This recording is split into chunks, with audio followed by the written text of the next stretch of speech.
There were bright flashes of red in the sky. It's as if someone was waving around a flare light from space, faint but noticeable. We all made UFO jokes and laughed as we nailed our tents into the ground. I knew for sure that there were 5 of us. We have all been friends since early middle school, and we're celebrating our high school graduation with this getaway camping trip. The flashes of red must have stopped randomly as we made conversation while fixing up our tents. Dave managed to put his tent together the fastest and told us he was going to find some branches for the fire. I remember how he had worked with me at the local gas station last year. We used to do the night shift together, and it had made working at a desolate gas station much more fun than it was supposed to be. There was also Erik in the corner, still reading his tent manual, fidgeting with his signature round glasses. I wasn't as close with Erik as I was with the others, but I still remember sitting with him in math class and copying his homework one time. Ava was also there talking with Sally, my cousin. Both had decided to team up and work on one tent at a time. I also have clear memories of them, hanging around at school in our usual places. In fact, I even knew Ava's younger brother, as he used to beg to go with us wherever we went. I bring all this up because I'm sure that there were 5 of us, including me, and that I knew everyone in the group. So Dave had went to get some branches, as we pulled out some foldable chairs and set them up around the fire pit. I remember feeling uneasy as the sun set and darkness began to consume the forest. The shadows of trees elongated around us as the minutes ticked by. Erik went to get a flashlight from his bag while we wondered what was taking Dave so long. He appeared soon after, the harsh rustling sounds of the bushes signifying his return. We were all buried in our chairs at this point, covered by our jackets. The temperature had dropped quickly and a slight breeze was beginning to pick up. "Geez, you guys weren't even bothered to pull out a chair for me," Dave said as he arranged all the branches in the pit. We had set up 5 chairs around the fire. I tried to rationalize the situation, but no matter how hard I focused, my head felt like it was underwater. I had perfect clarity up until that moment, but when I tried to focus on why 5 chairs were occupied when Dave hadn't sat down yet, my head seemed to just stop working, as if something was reaching in and pulling out my thoughts. Instinctually, I felt even more uneasy now, and I had placed why. The whole forest had gone dead silent. I looked around at the faces of the others and could tell that they had felt the same. Erik was fidgeting with his fingers, trying to scan around the group and spot the extra person, but it was futile. I scanned every face, each etched in worry and frowning in frustration, except for... "It's... all right, I'll get the chair myself," Dave said, breaking the silence and somewhat alleviating the tension. I got up and offered to help him. He looked into my eyes and nodded knowingly. We headed away from the fire pit towards the tents, but I kept my eyes glued on our group. "How many people are here?" I whispered to Dave as he looked around and realized that we had indeed only packed 5 chairs. In fact, every person had brought with them their own chair. They were heavy to carry, and we wouldn't bring any extra needlessly. "There's 5, right? I mean, there's 5 chairs," Dave replied. His voice wavered as he spoke. "No, I just think maybe one of us forgot our chair," I said. My mind was struggling to address the issue head-on, and now sought to find rational excuses instead. I didn't quite feel in control of my thoughts. It felt like swimming in a dream, and if I tried to force myself to think about who the 6th person was, my head would begin to throb. "Yeah, that sounds about right, actually," Dave said, relaxing and heading back to the group. When we walked back to the fire pit and circle of chairs, 2 chairs were empty. One for me and one for Dave. Everything was adding up now, even though we all agreed it wasn't before. Sally suggested we were all probably tired after the long hike to get here, and probably just needed some sleep. She could have been right. We were all sleep-deprived from waking up very early today to make it on time. Ava brought out the drinks. The whole 6-pack was emptied, We all moved closer to the crackling fire for warmth as we took sips from our cans and reminisced on memories of last year. Ava was in the middle of telling us about that one time she was home alone, with weird things happening in her house, when I got these sudden chills, despite the pleasant warmth of the fire. What felt cozy and safe moments ago felt wrong now, all because I realized that there was a crucial detail I missed. Who started the fire? Zrenya, completely interrupting Ava in the middle of her story and breaking everyone else's immersion. Everyone looked momentarily annoyed until they realized they had no answer. Once again, I scanned the faces staring back at me, all barely illuminated by the light from the fire, all familiar and pale from fear. "Wasn't it you, Dave?" Erik asked. Dave shook his head. "I think the person standing behind Jenny did it," Sally said, looking over at me. I whipped my head around so quickly it hurt. My heart was pounding in my ears. There was nothing behind me except for the encompassing darkness of the woods. Staring at those tall, dark trees behind me made me feel exposed. I felt like a lost bird in a vast field. "Wait, I don't know," Sally said. Her eyes had gone wide, and she was shaking visibly. She continued to look around frantically as Ava moved over to her, placing her hands on her shoulders and trying to calm her down. "I think we should leave this place," Ava stuttered. "Yeah, something just doesn't feel right, but I can't put my finger on it," Dave said. "But it's so dark out in the forest now. We'd probably get lost if we leave now." Someone else said, "Yeah, I think we should stay the night and leave as soon as we can tomorrow."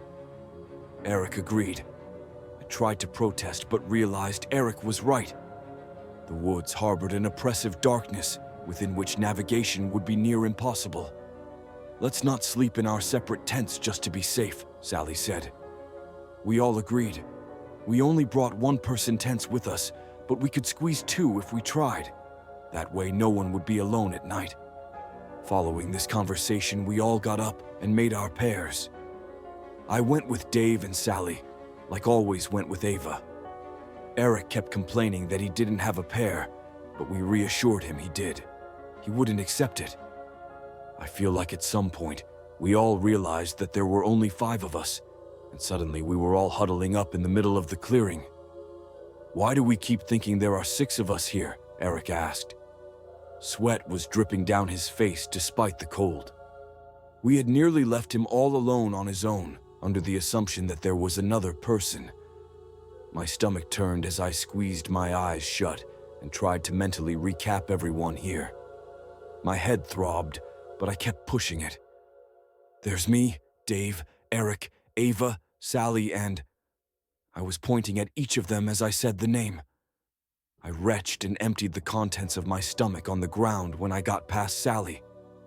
The left side of my head felt like there was a knife stuck in it. My vision was blurry. Dave held me up to stop me from collapsing, and we all wordlessly started to move towards the tents as someone put the fire out. Dave helped me into a tent, while the 4 outside discussed what to do. I could only focus on snippets of the conversation, as the excruciating pain beating against my skull came and went in waves. Sally had the brilliant idea of arranging 3 tents together, so their openings faced together at right angles in a sort of U shape, so we could sleep as close as possible and also limit the entrance to our tents. Dave was about to go to help as they worked outside, but I clutched his hand and asked him to stay with me. The tents took some time to arrange. I started to feel a bit better once everyone got settled into their tents. A quick head count confirmed there were 5 of us. Erik would have to sleep in his tent alone, but he was more comfortable with it since all the tents were very close now. Looking back now, I think he was just trying to put a brave face on for us. I regret that moment deeply, letting him sleep in his tent alone. He was always less integrated in our group and knew that none of us would pair with him.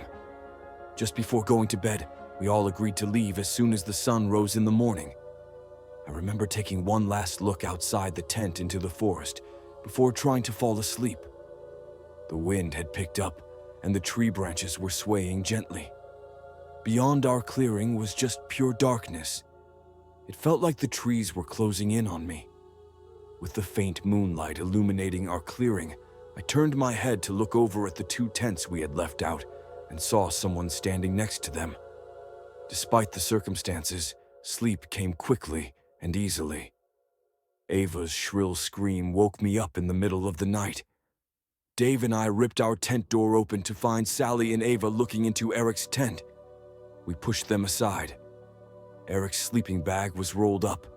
He was still inside it, his head in the center, face contorted in utter agony. The rest of his body rolled around it, with the blue fabric now dripping with dark blood. Dave zipped up the door of the tent. Ava was in shock.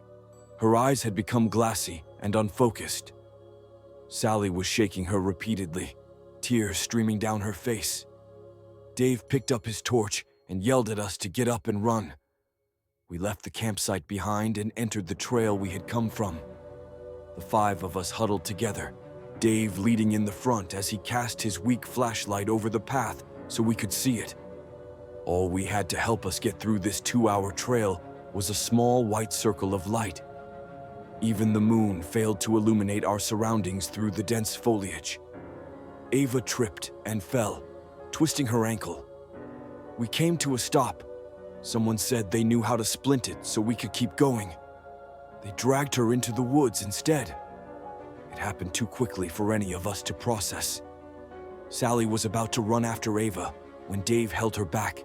She struggled and managed to free herself, running into the trees to follow the echoes of Ava's screams. I was about to run after her, but Dave held me by the shoulders and shook me hard. "We need to get out of here, Jenny, please," he said. I hesitated, but jolted into motion again when Sally's voice was cut off abruptly. She had been calling out Ava's name as she ran after her. Dave and I continued to run down the trail, trying to get to our car so we could get out of here. There was nothing we could do. At some point, there were 3 of us running on the trail, Dave and I shoulder to shoulder, while someone followed us closely behind. "Dave, who's behind us?" I gasped. My heart was threatening to burst through my ribcage, and my legs burned. He turned to look at me. Confusion transformed into fear on his face, and then into rage. "You keep running," he told me as he produced a pocket knife from his pants. He handed me the car keys, which I nearly dropped. Then he turned around suddenly and jumped at whoever was behind us. I continued to run in fear as the sounds of a struggle grew behind me. I tripped and tumbled through the trail for what felt like hours. I didn't allow myself to stop. I almost cried when the trail ended, and I walked out into the familiar car park. Not wasting a second, I ran to the car and started it up, accelerating out of that forest and onto the highway within mere seconds. I'm typing this post out at a rest stop. My phone has finally regained service, and I've called 911 to try and explain the situation. I don't think they believe my version of events, but they sent a car my way regardless. As I wait, the sun is finally starting to rise. After I hit the post button on this, I'm gonna check why the person in my back seat has been so silent the whole time. I've always been blind, and that's fine by me. I'm glad I never got to see and then lose my sight. That would have been too depressing. Instead, I don't get to mourn something I've never had. I've lived in this Upper East Side flat for a really, really long time. As a writer, it's important for me to have my own space. I've been told my writing style is exquisite. Because I cannot see, I focus on the other senses, and my writing shines by stimulating them. I don't say a red apple. Red has no meaning for me. I say warm, firm, and sour, a bit sweet, fits in your hand, smells of grass and childhood. I'm not gonna lie, this flat was nice for a while, but really tiny, and I want to learn to play the piano. So, naturally, since I've saved up a lot of money from my works, I bought this beautiful mansion in the suburbs. At least, that's how my friends and family called it. I don't care. I can't see anyway.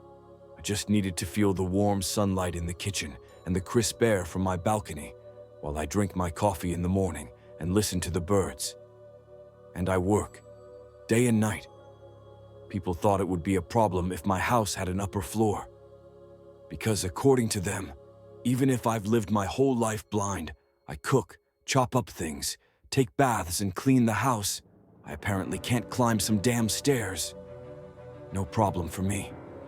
I counted the steps of my staircase. 14.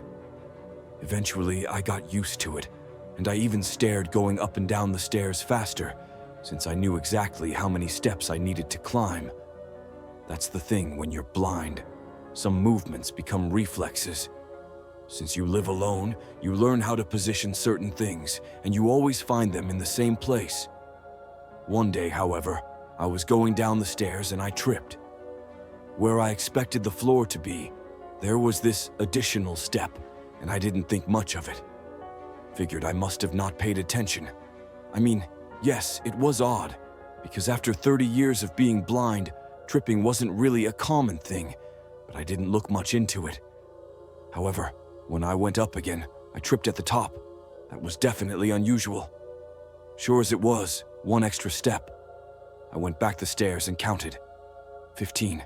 Counted again. 14. The fuck? Sure enough, 14 steps, whatever. I went to sleep. A few days passed and I didn't trip anymore. I played it off as some error my tired mind made. Then, one night, as I went downstairs to get a glass of water, I tripped again. This time, I really fell down on my foot. That was not a skipped step. There were at least 2 additional steps. I felt around and stood up. My foot hurt a lot, but the ankle was good. I couldn't really stand up on it, but no serious damage. I went up, carefully, counting. 16. What the fuck? Sure, you mess up. You count one more or one less. But 2 more. The house was so still, so silent. No birds, no bees, no cars passing. Normal people fear the darkness. I fear the silence. I went down the stairs again, counting. By the time I reached the bottom, I counted 14 again. I went up again. 18. That was absolutely ridiculous. Was someone messing with me? How could they even mess with me like that? I've never heard of a burglar to break into someone's house and add steps to their stairs. Still, I went to check to see if I locked the door. I can make my way around pretty neat. Went through the kitchen, then into the hallway. And then I bumped into something. I froze. My organs tensed up, my hairs stood up, all ears. I had never felt so much fear in my life. Decided to go on and check the door. Yeah, locked. I made my way back upstairs, and this time I didn't bump into anything. Or anyone. 18. For fuck's sake. All night, all I did was go up and down, like a lunatic. Each time I got different results. Back upstairs, I decided to go down and make one final count. 14.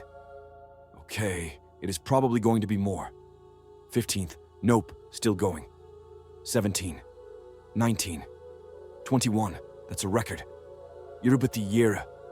33. That could not be possible. 52. 88. I could absolutely feel this sense of impending doom. Something was there with me. And it was vile, disgusting, and unnatural. And this staircase was never-ending. 102. I finally gave up. Whatever this was, I didn't want to reach the bottom. I went back up. The moment I turned my back to go up, I tried to be brave. But something got over me and I ran on all fours, desperate to reach the top, desperate to run back to my bedroom. I don't remember how I got inside and locked my door, but I did. And now I'm sitting here and typing. This house is strange, it is eerie and disturbing. And I think if I'd gotten to the bottom of the staircase, I would have left this world. I don't think that was my house anymore. However, no matter what stupid, cryptic, eerie, unnatural staircase I unveiled, it is important not only that I don't go down there, but that nothing comes up either. And right now, I can hear it creaking. I'm sitting here, freaking out. It's 3:17 a.m., and I just found my wife outside. This is going to be a mess, as I'm still shaking, but let me explain it as best I can. So a bunch of years ago, we lived in another house. One night I woke up in the middle of the night because I heard noises coming from the other half of the house. I quietly opened the bedroom door and immediately saw a light on in my wife's study, which was situated next to the kitchen. The house we lived in was a few blocks away from the bad neighborhood, so my immediate thought was that someone had broken in and was going through the stuff in my wife's room, as my wife had come to bed with me several hours prior, and as far as I knew, she was still in bed. I crept through the house and was ready to confront the person in the room when I realized that it was my wife.